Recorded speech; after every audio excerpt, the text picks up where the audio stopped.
नमः सिद्धेभ्यः।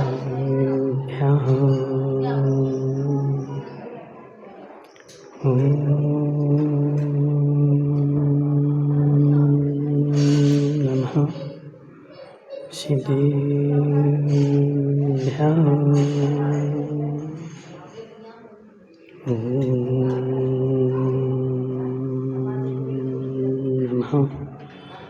सिद्धेभ्यः।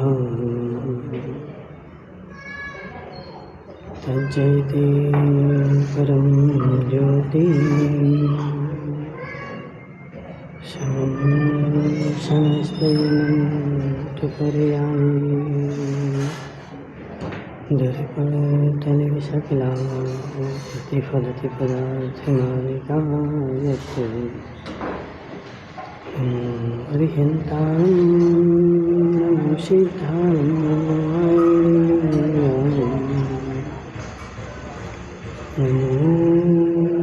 ध्यानं नमो पंच परमेष्टि भगवान के अनंतानंद सिद्ध परमेष्टि भगवान के 1008 देवादेव पारसनाथ भगवान के 1008 देवादेव पारसनाथ भगवान के जय। आचार्य भगवान अमृत चंद्र स्वामी के जय। आचार्य भगवान कुंद कुंद स्वामी के जय। आचार्य भगवान विशुद्ध सागर जी महाराज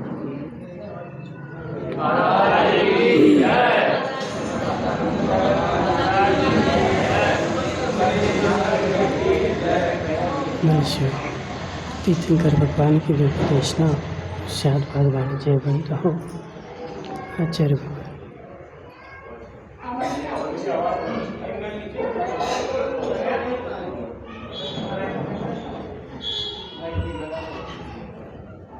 तो चालू है।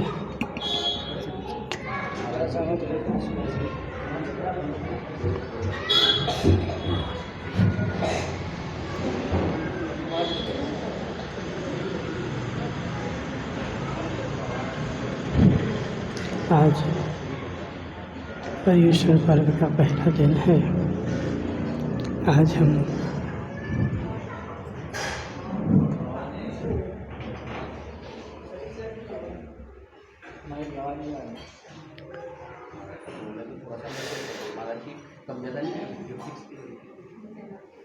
खत्म हो गया। आज पर्युषण पर्व का पहला दिन है और आज हम उत्तम क्षमा को जानने के लिए आए। ठीक है ना। हमने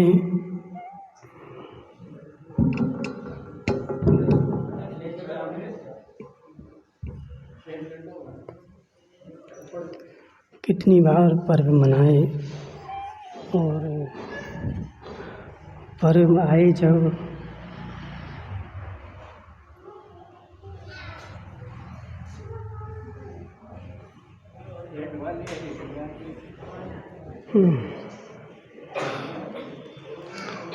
जब भी पर्व आए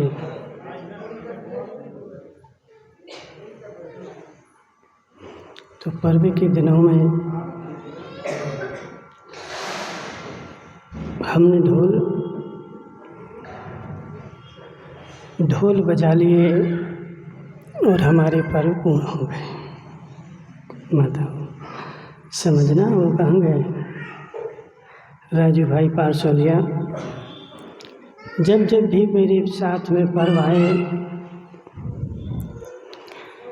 10 लक्षण हर साल आते हैं और हर साल 10 लक्षण आते हैं, पर्व के दिन आते हैं। और पर्व के दिन में हम क्या करते हैं? पर्व के दिनों में हम करते क्या हैं? ढोल वाला बुला लिया, ढोल बजा दिए, एक दो पूजा कर ली, थोड़े फूल वूल लटका दिए, हो गया हमारा पर्व। रमेश भाई, मेरा पर्व सार्थक हो गया, मैंने पर्व मना लिए, मैंने उत्तम क्षमा कर दी, मैंने उत्तम क्षमा मान ली। यह तुम्हारा पर्व मनाना निरर्थक है। ऐसे पर्व मैंने अनंत काल से आज तक मनाए हैं, लेकिन मेरा आज तक 1% भी कल्याण नहीं हुआ। रमेश भाई, ऐसे पर्व मैंने अनंत काल से मनाए हैं।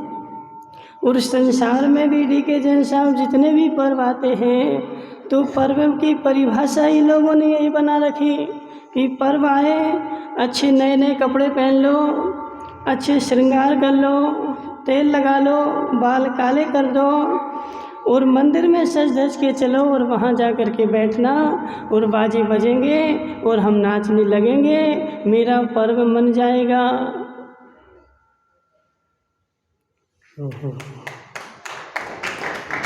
ठीक है जैन साहब, यही मेरी भूल रही है, यही मेरी भूल रही है। और जहाँ मेरी भूल रही ना, आज तक मैंने वहाँ पर चोट किया ही नहीं। मैं चोट करता रहा पर में, चोट करता रहा दूसरे में, और चोट करता रहा दूसरे के प्रति, और निज के प्रति मैंने आज तक वह चोट की ही नहीं जो अनंत काल पहले करनी थी। यदि अनंत काल पहले कर ली होती तो आज मैं यहाँ न बैठा होता। अध्यक्ष, वो अध्यक्ष आई थी, बोले महाराज एक दिन वो ड्रेस सजाओ कार्यक्रम होगा, एक दिन नाच गाना होगा, एक दिन ये होगा। अध्यक्ष समझो तो जरा, वो ड्रेस सजाओ कार्यक्रम से तुम कितने सज गए? ड्रेस सजाओ कार्यक्रम करने से रमेश भाई तुम्हारे अंदर के परिणामों में कितनी निर्मलता आई। और वही ड्रेस सजाने के लिए, शरीर सजाने के लिए तुमने कितने जीवों की हिंसा की, और जो जो द्रव्य लपेटे वो कितने जीवों को मार करके आए थे। अब उनसे क्षमा मांगने जाओ।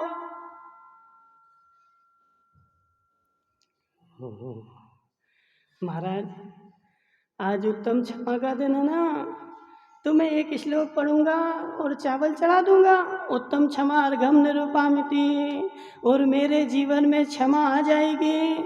मात्र अर्घ्य चढ़ा दिया रमेश भाई और मेरा जीवन क्षमामय बन गया। ठीक है ना? एक अर्घ्य चढ़ा दिया ना, 2 रुपये 5 रुपये के चावल बाजार से ले आए, 1-2 बादाम डाल दी, 2-4 लौंगे डाल दी और भगवान के सामने चढ़ा दिया, और चढ़ा करके मेरा जीवन क्षमामय बन गया। मैंने क्षमा का पर्व मना लिया। हे जीव, क्षमा का पर्व ऐसे नहीं बनेगा। आज तक तूने जितने जितने जीवों का घात किया है उनसे क्षमा मांगने जा। गांधी जी, समझो जरा, ऐसे तुम्हारा क्षमा का पर्व नहीं मानने वाला है कि उत्तम क्षमा आ गया और मैंने अर्घ्य चढ़ा दिए, अच्छे कपड़े पहन लिए। ये कपड़े भी जो पहन करके आए हो, इनको धोने के लिए कितने जीवों की हिंसा करके आए।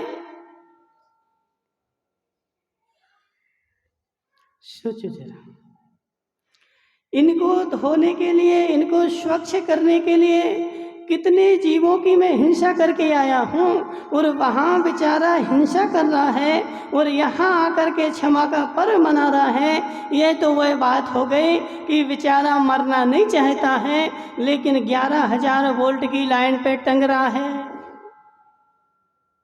डीके जैन साहब, समझना, बेचारा कह रहा मुझे 100 साल जीना है, मुझे 100 साल जीना है, और डॉक्टर के पास जा रहा है, दवाई लेके आ रहा है, सब कुछ कर रहा है, लेकिन जाकर के 11,000 वोल्ट की लाइन पे टंग रहा है। हे जीव, यदि 11,000 वोल्ट की लाइन पे टंगेगा तो कोई भी डॉक्टर की दवाई तुझे काम में आने वाली नहीं है, कोई भी डॉक्टर की दवाई तुझे बचाने वाली नहीं है। यदि तुझे बचना है, वह दवाई यूज करनी है, तो सर्वप्रथम तू 11,000 वोल्ट की लाइन से दूर हो जा। उसके नज़दीक भी रहेगा तो वह तुझे खींच लेगी। तेरा क्षमा का पर्व मनाना तभी सार्थक होगा जब तू निरपराध जीवों की हिंसा करना छोड़ेगा।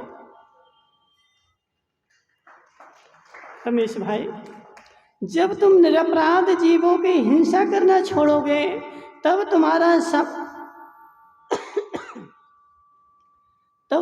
क्षमा का पर्व मनाना सार्थक होगा। मात्र यहाँ पर तुमने एक अर्घ्य चढ़ा दिया और अर्घ्य चढ़ा करके बोल दिया कि आज उत्तम क्षमा है, और एक दूसरे को क्षमा भी बोल देंगे। जिनेंद्र भाई, बोलोगे क्षमा? हाँ ना, तो बोलोगे? किस किस से बोलोगे? हाँ, किस किस से बोलोगे? सभी से बोलोगे ना? सभी में कौन कौन आता है? जो रमेश हरसोल आ जाएगा, ठीक है ना, वो महावीर तुम्हारे पास में रहते वो आ जाएंगे, और रास्ते में जो जो मिलेगा वो आ जाएगा। तू क्षमा मांगने भी जाएगा तो किससे? जिससे आज तक मेरी लड़ाई हुई नहीं है, जिससे आज तक मेरा विरोध हुआ नहीं है, जिससे आज तक मेरा वैर था नहीं, जिसके साथ मैं रोज बैठता था, जिसके साथ मैं रोज खाता था, जिसके साथ मैं रोज चलता था, उसको बेचारा बोल देगा कि उत्तम क्षमा। लेकिन जिससे 50 साल पहले बुराई हो गई थी, उसके बाद उसके पास क्षमा मांगने जाएगा।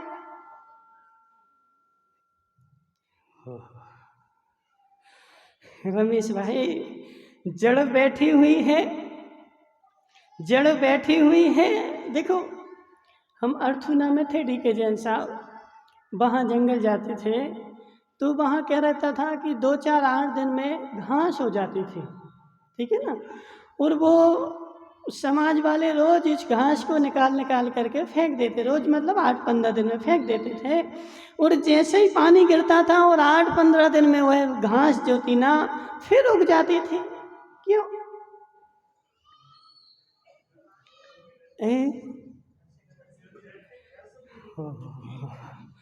तुमने मात्र पत्तियां तोड़ के फेंकी, ऊपर का तना तोड़ के फेंका, जड़ नहीं निकाली। वही जड़ बैठी हुई है और उस जड़ में पानी मिलेगा, वह फिर से हरी हो जाएगी। ऐसे मैंने क्रोध की जड़ नहीं खोदी, मात्र ऊपर ऊपर की पत्तियां तोड़ करके और उत्तम क्षमा मांगता रहा, उत्तम क्षमा मनाता रहा, लेकिन अंदर में क्रोध की जड़ बैठी हुई थी और जैसे निमित्त मिलता था वह अंदर से फिर से उत्पन्न हो जाती थी और वह पेड़ फिर से बड़ा हो जाता था। और आज तक मेरा वह क्षमा का पर्व मनाना आज तक मेरा सार्थक नहीं हो पाया। जम्बू भाई, भैंसगढ़ वाले बाबड़िया, समझना यहाँ पर, यदि तुझे संसार का नाश करना है और मोक्ष में प्रवेश करना है तो सर्वप्रथम तुझे वही क्रोध की जड़ जो अंदर में गड़ी हुई है वह पूरी ढूंढ कर निकालनी पड़ेगी। प्रिंस भाई, अंदर से ढूंढ करके निकालनी पड़ेगी। एक अंश भी रह गया, चावल के दाने के बराबर एक अंश भी रह गया तो वह भी जड़ तुम्हारा पुनः पेड़ बन जाएगा और तुम्हारा वह जड़ पेड़ निकालना निरर्थक हो जाएगा। और आज तक मेरे साथ यही हुआ है, मैंने पेड़ तो खूब निकाले लेकिन जड़ नहीं निकाले। सुगन चंद जी, नहीं आ रहा समझ में? महाराज, मैं तो स्वाध्याय कर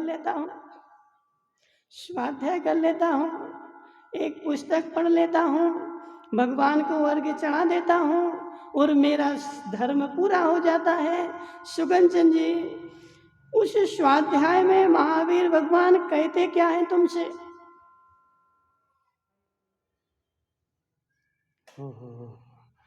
जिनवाणी तो पढ़ी लेकिन जिनवाणी की मानी नहीं।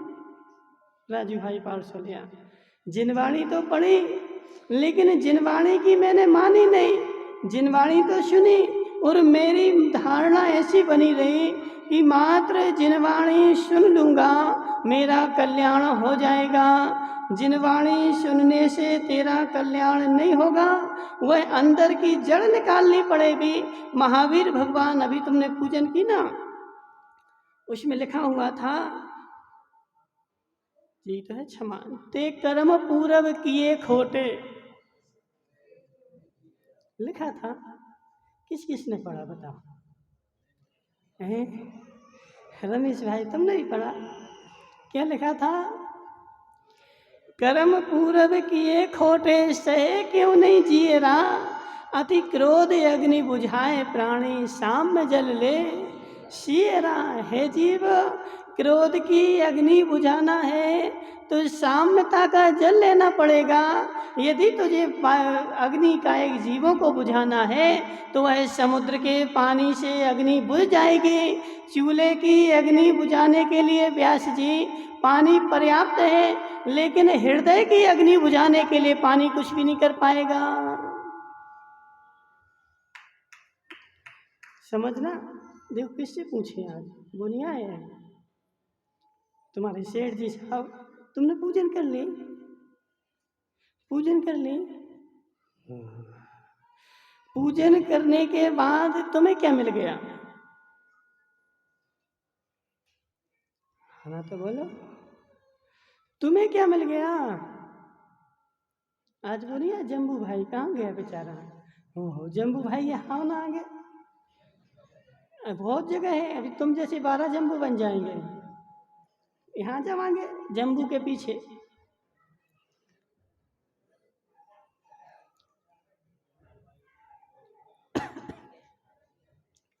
जम्बू भाई पूजन कर ले। देखो तुम जम्बू को देख के क्यों सब लोग हंसते हैं? अभी हमने सेठ जी से पूछा पूजन कर ली तो कोई नहीं हंसा। जम्बू से पूछा पूजन कर ली तो सब हंसने बैठ गए। जम्बू भाई पूजन कर ली? क्या किया पूजन में? क्या किया पूजन में? बोली महाराज, एक थाली के चावल दूसरे थाली में डाल दिए। सही है कि नहीं? एक थाली के चावल दूसरे थाली में डाल दिए और मेरी पूजन हो गई। मंदिर की थाली थी, मंदिर की चावल थे और मंदिर की दूसरी थाली थी, तो एक थाली में से उठाया और दूसरी थाली में डाल दिया और मेरी पूजन हो गई, मेरा धर्म हो गया। और आज तक मैं 355 दिन जिस काम में लगा था अभी जाकर के उसी काम में लग जाऊंगा। सत्य है कि नहीं व्यास जी? समझना। आज पर्व के दिन आए, रोज मैं पूजन नहीं करता था, माता अभिषेक करता था। आज पर्व के दिन आ गए तो मैंने चावल की थाली लेकर के पूजन कर ली। हे जम्बू भाई, यह जैन दर्शन है, यह अन्य मत नहीं है। जैन दर्शन इसको भी तेरे करने को मिथ्यात बोलता है। हरकचंद जी ना तो बोलो, नहीं बोलोगे? भाव तो है ही नहीं ना, भाव तो है ही नहीं ना। समझ रहा, भाव तो है ही नहीं ना। जो जो जम्बू भाई समझो जरा, जो जो तुमने पूजन पढ़ के और अर्घ्य चढ़ाया था वह तुम्हारे अंदर गया कि नहीं गया?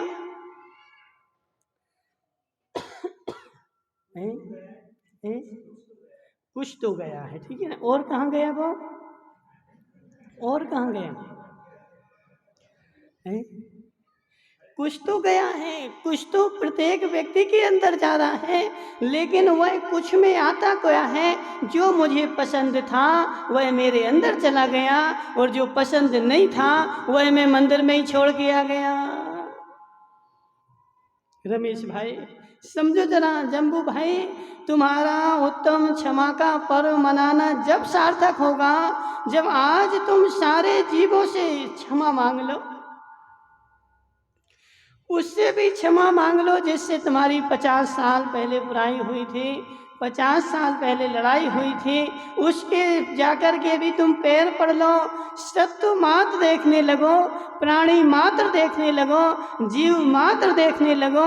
मैत्री भाव जगत में मेरा सब जीवों से नित्य रहे, जब ऐसी भावना आएगी तब तुम्हारे हृदय में उत्तम क्षमा आएगा, और जब तक ऐसी भावना नहीं है तब तक वह क्षमा नहीं है, वह तुम्हारा क्रोध ही है।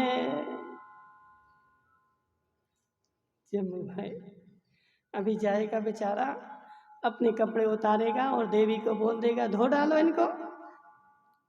जम्बू भाई समझो जरा, इन सबको धो डालो और उनको तुम्हारी देवी 100 ग्राम सर्प लेगी, पाउडर लेगी और उसमें गला करके और धो करके निकाल देगी और देखेगी कि उजरे हो गए कि नहीं।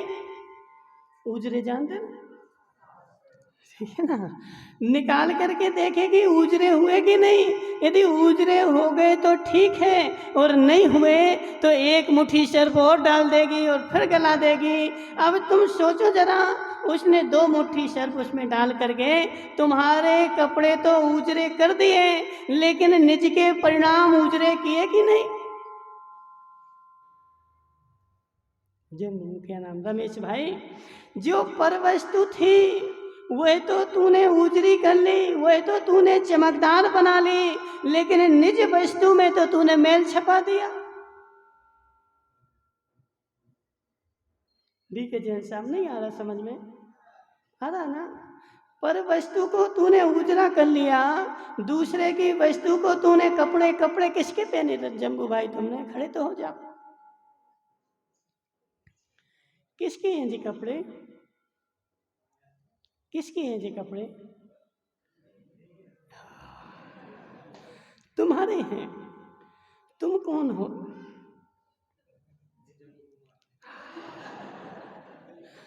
जम्बू कुमार तुम्हारी आत्मा है कि जम्बू कुमार तुम्हारा शरीर है,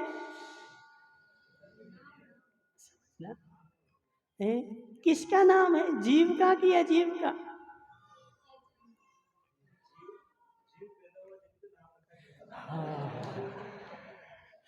अब डी के जैन साहब ये क्या उत्तम क्षमा मनाएगा, वो जीव को पैदा करवा रहा है, जीव पैदा हुआ बोल रहा है, जिसको पता ही नहीं कि जीव पैदा होता ही नहीं, वो जीव को पैदा करवा रहा है। अब ये कैसे क्षमा मांगेगा, कैसे क्षमा मनाएगा, उसकी तो अक्षमा ही होगी, क्रोध ही होगी। क्यों, क्योंकि तू जैन है ही नहीं।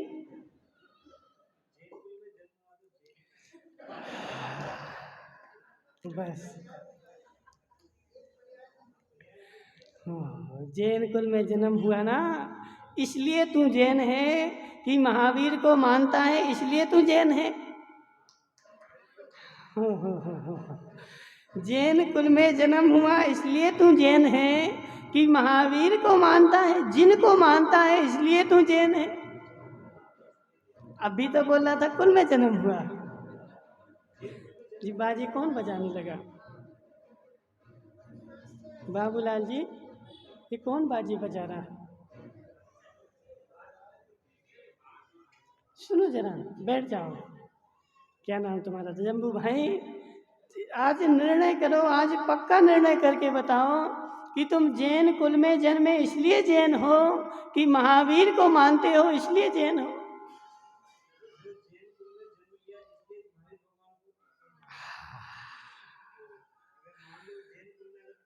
बस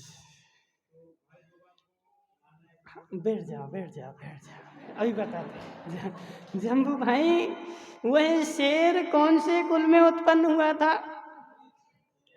वह शेर कौन से कुल में उत्पन्न हुआ था, वह भील कौन से कुल में उत्पन्न हुआ था। उस भील ने भी भगवान की, महावीर की वाणी को माना। कल धीवर की कहानी सुनाई थी, उस धीवर ने भी महावीर की वाणी को माना। वह कौन से कुल में उत्पन्न हुआ था। यदि तू जैन कुल में उत्पन्न हुआ है, इसलिए महावीर को मानता है, तो तू अग्रहित मिथ्या दृष्टि।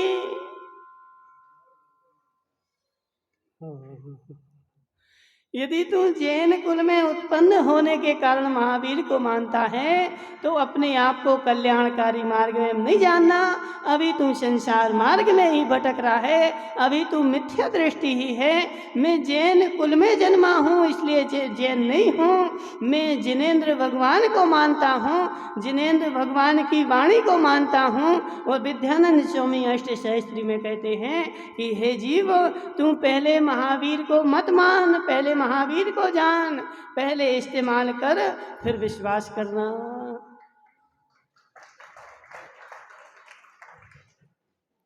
ठीक है जैन साहब, देखो जात तो जमाना यही है ना, पहले इस्तेमाल करें, हैं?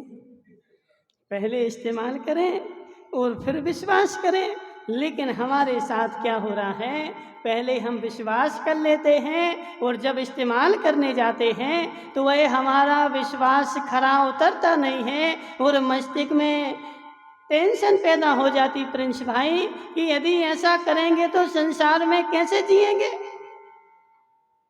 तूने अभी इस्तेमाल नहीं किया, मात्र विश्वास कर लिया है। क्यों? क्योंकि तूने अरहत चंद जी के घर में जन्म लिया, इसलिए तूने जैन कुल को मान लिया है। इसलिए अभी तू अपने आप को कल्याणकारी नहीं मानना, अभी कल्याण के पथ पर नहीं मानना, अभी तू संसार के पथ पर ही है। जब तक तू जिनेंद्र भगवान की वाणी को जान करके और अन्य से मिलान कर करके, अब समझना, अभी कुछ दिन पहले हमसे कोई बोल रहा था, कौन बोल रहा था भूल गए, बोले महाराज हम जयपुर में रहते हैं। चल दिए डी के जैन साहब, चले जाओ चले जाओ। अभी कुछ दिन पहले हमसे बोल रहा था कोई, बोले हम जयपुर में रहते हैं और जयपुर में बिल्कुल शुद्ध दूध आता है, प्योर। कौन बोल रहा था वो नहीं याद आ रहा, ठीक है चलो जाने दो, अपन तो विषय को पकड़ते हैं। जयपुर में रहता है, वहाँ से बोले ढेरी का बिल्कुल प्योर दूध आता है, शुद्ध निर्मल दूध मैं पीता हूँ, बिल्कुल प्योर दूध आता और मुझे वह पीने के लिए मिलता है। हे जीव, तूने आज तक प्योर दूध देखा ही नहीं,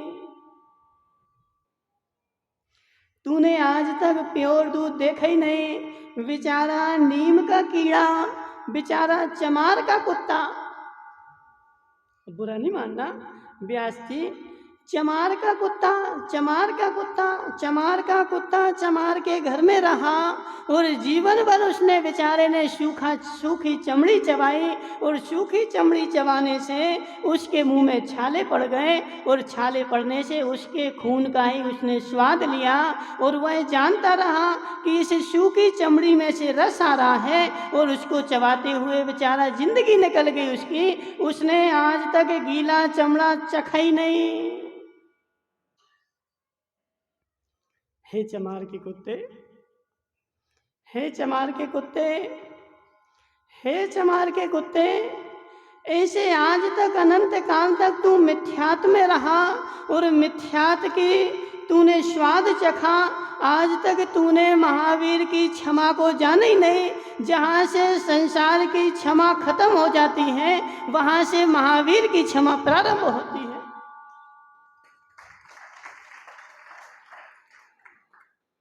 आज तक तू संसार की क्षमा को चखता रहा।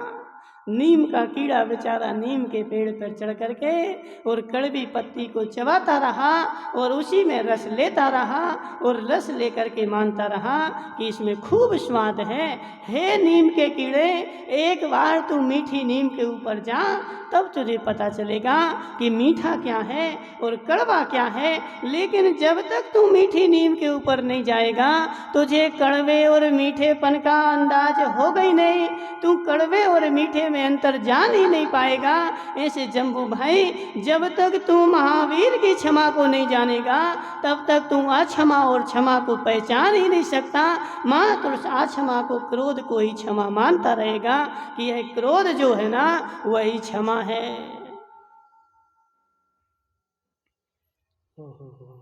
गांधी जी, नहीं आ रहा समझ में, नहीं आ रहा समझ में, समझो जरा, मनाओ तुम उत्तम क्षमा का दिन, मनाओ तुम पंचमी का पर्व, करो तुम पंचमी का उपवास, लेकिन अपने अंदर में वह क्षमा भाव धारण करो। जम्बू भाई, मेरे कपड़े धुलने के लिए 100 ग्राम सोडा लग रहा था, 50 ग्राम में नहीं धुल रहे थे क्योंकि वो साफ नहीं निकल रहे थे, लेकिन उस 100 ग्राम सोडे में कितने जीवों की हिंसा हो गई।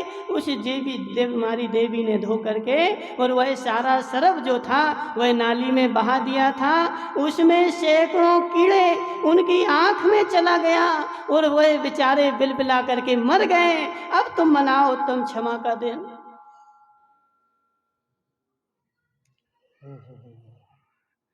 पर्व आ गए ना, पर्व आ गए ना। अब मैं गंदे कपड़े कैसे पहन के मंदिर जाऊं? मुझे तो नए चाहिए, और नए नहीं है तो अच्छा बढ़िया 100 ग्राम 200 ग्राम पाउडर आएगा और उसमें धुलेंगे और एक दाग भी नहीं रहना चाहिए। रमेश भाई करो विचार, रमेश भाई करो विचार, ऐसा तुमने कभी पहले भी सुना है? बेचारा क्या सोच रहा था कि महाराज जी आएंगे, कोई किसी की एक कहानी सुना देंगे क्रोध की और हम सुन लेंगे और ताली बजा करके और अपने घर चले जाएंगे। हे जीव, ताली बजा चाहे थाली बजा, न ताली बजाने से कल्याण होगा न थाली बजाने से कल्याण होगा। थाली और ताली बजाता रहेगा तो अगले भाव में बजाने वाला बन जाएगा, फिर घर घर जाके बजाएगा, घर घर जाके बजाएगा। क्यों? अब देखो, कोई काम करो तो पहले से प्रैक्टिस तो करनी पड़ती ना हितेश भाई। कोई काम ऐसे ही थोड़ी होता। अब दुकान खोलो तो पहले किसी की दुकान पे जाके बैठना पड़ता है, उसकी दुकान पे बैठोगे फिर सीखोगे तो फिर जाके अपनी दुकान खोलोगे। तो यहाँ तालियां बजा थालियां बजा और अगले घर अगले भाव में जा करके तुम घर घर जाके बजाना, या फिर नरक में चले जाना। और नरक में एक ही वेद होता है, वह बजाने वालों का, और खूब बजाते रहना। आज तो बेचारे ऐसे हो गए जैसे कुछ हो गया हो। कुछ हो गया तुम्हें महावीर भाई? क्या हो गया? क्या हो गया? देखो बेचारों का सारा उत्साह जो था ना, सब बेचारे ठंडे पड़ गए। देखो अध्यक्षा हंस रही। अध्यक्षा, उत्साह लाओ, उत्साह लाओ, लेकिन ऐसा उत्साह लाओ कि अहिंसा मार्ग का उत्साह हो। मेरा हिंसा मार्ग का उत्साह ना हो। हिंसा मार्ग के उत्साह को महावीर ने आज तक कहा ही नहीं। तूने जितने आज तक पर्व मनाए हैं वो इसी रूप में मनाए हैं कि पर्व के दिन आ गए। वो देवशास्त्र गुरु की पूजन पढ़ते ना, उसमें बोलते अनादिकाल से जग में सौमिन, और पढ़ो,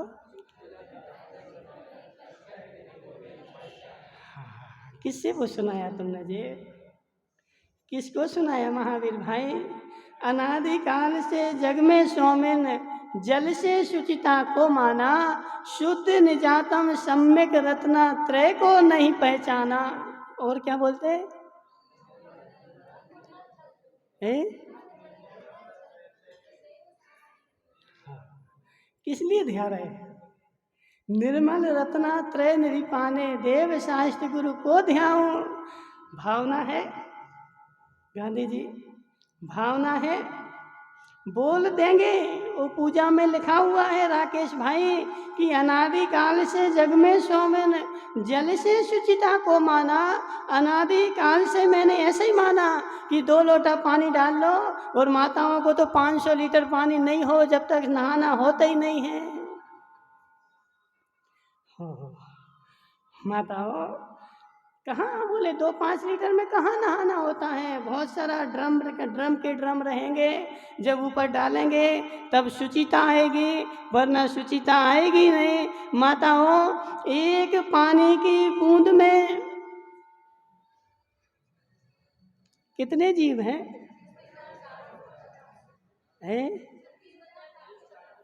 अच्छा, कहाँ गए वो बड़ौदिया वाले? एक पानी की बूंद में कितने जीव हैं? नहीं पता। 36,350 कितने है? हाँ 450। 36,450 जो जीव हैं ये तो बड़े बड़े त्रस जीव हैं। एक पानी की बूंद में असंख्यात जल का एक जीव है और असंख्यात त्रस का एक जीव है। 36,350 तो विज्ञान ने अपने यंत्र से देख के बताए हैं और असंख्यात ऐसे जीव हैं जो विज्ञान के यंत्र से दिखते नहीं हैं। माताओं, कितनी बूंदें लगती नहाने के लिए?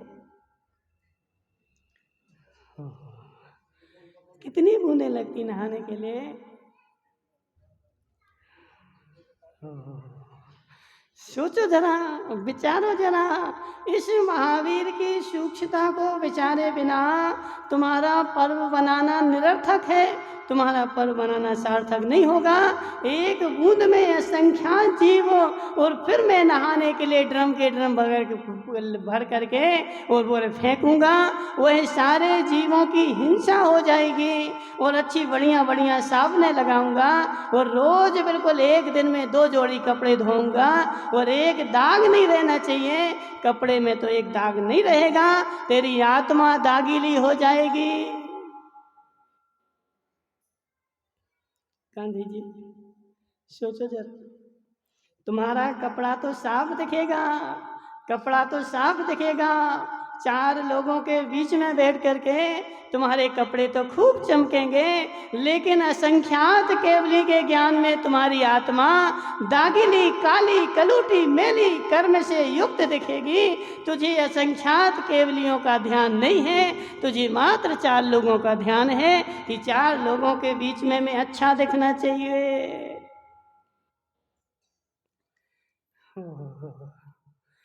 गांधी जी विचार करो, आज सामायिक में सोचना, सामायिक में सोचना, क्या मैंने इस क्षमा के बारे में आज तक विचार किया है?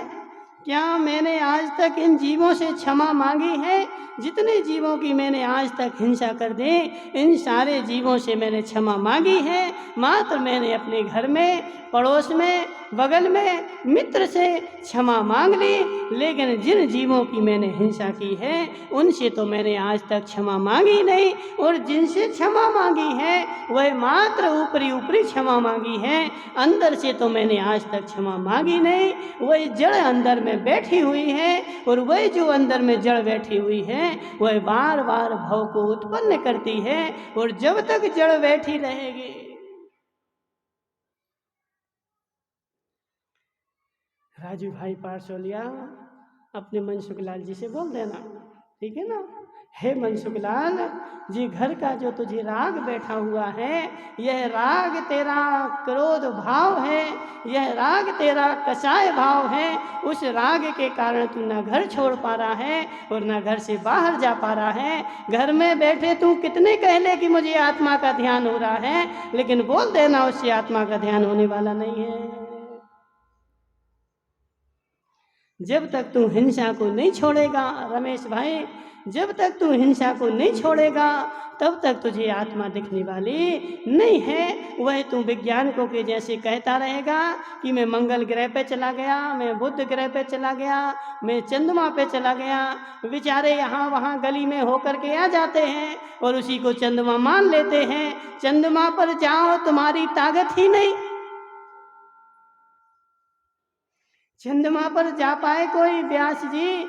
ऐसी विज्ञान तो ठीक, महाविज्ञान जापान जर्मनी किसी के पास ताकत नहीं, क्योंकि वीर भगवान का ऐसा वचन है कि चंद्रमा के ऊपर जो जाएगा, मंगल पे जो जाएगा, उसके पहले सूर्य पड़ेगा और वह सूर्य उनको जला डालेगा। वहाँ पर जाए ऐसी आगम की व्यवस्था ही नहीं, कोई जा ही नहीं सकता है। इसलिए सुनो जरा, ऐसे जब तक तेरी कसायों का अंत नहीं होगा, हिंसा का अंत नहीं होगा, तब तक तुझे शुद्ध आत्मा का अनुभव होगा नहीं, शुद्ध आत्मा दिखेगी नहीं, और सूक्ष्म हिंसा भी छोड़नी पड़ेगी और स्थूल हिंसा भी छोड़नी पड़ेगी। दोनों हिंसा जब तेरी छूटेंगी तब तेरे पास क्षमा भाव आएगा, इसके बिना क्षमा भाव आने वाला ओहो, क्या हो गया आदि कुमार जी? आदि कुमार तो बैठे थे महाराज, अभी प्रवचन हो जाएंगे फिर हम सबसे हाथ जोड़ के बोल देंगे उत्तम क्षमा उत्तम क्षमा उत्तम क्षमा।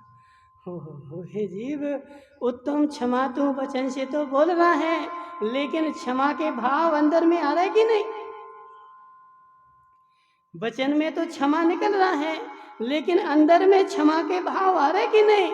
अंदर में गिलानी के भाव आ रहे कि नहीं? अंदर में गढ़ा के भाव आए कि नहीं? कि मात्र तू वचनों से बोल रहा है। इसलिए जम्बू भाई, तूने पूजा भी की, क्षमा की, लेकिन पूजन करके भी वह तुझे गिलानी भाव हुई कि नहीं हुई? बोले महाराज आनंद आ गया, मजा आ गया। ऐसा आनंद तो कभी नहीं आया। तेरी अंतरंग की परिणति बदले बिना जो भी तुझे मजा आ रहा है वह सब तेरी कसायों का ही मजा है, वह तेरी आत्मा का मजा नहीं है, जो निज परिणति का मजा नहीं है, वह तेरी बाह्य कसायों का मजा है। कसाय तेरी पूर्ण हो गई और कसाय की पूर्णता का तूने आनंद लौट लिया। धर्म का आनंद तो तूने आज लिया ही नहीं है। उत्तम क्षमा धर्म जो है उसका आनंद तो जलेबी से भी मीठा है। गांधी जी, उत्तम क्षमा का आनंद तो जलेबी से भी मीठा है। कई जलेबियां फीकी पड़ जाएंगे, चक्रवर्ती के सुख फीके पड़ जाएंगे, भोग भूमि का सुख फीका पड़ जाएगा, लेकिन उत्तम क्षमा का सुख जो है वो उनसे भी अनंत गुना बड़ा है। उसका स्वाद यदि तू लेना चाहे तो तुझे सब कुछ हिंसा छोड़नी पड़ेगी, अपने परिणामों को संभालना पड़ेगा।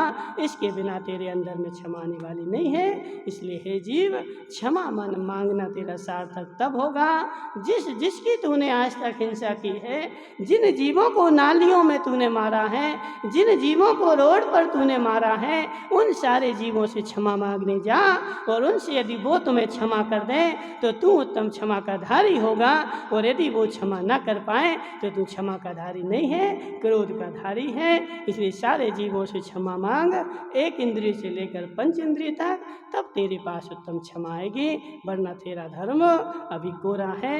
बोले शांतिनाथ भगवान की। बाहर से पधारने वाले महानुभावों के लिए आज के भोजन के पुण्यार्जक लाभार्थी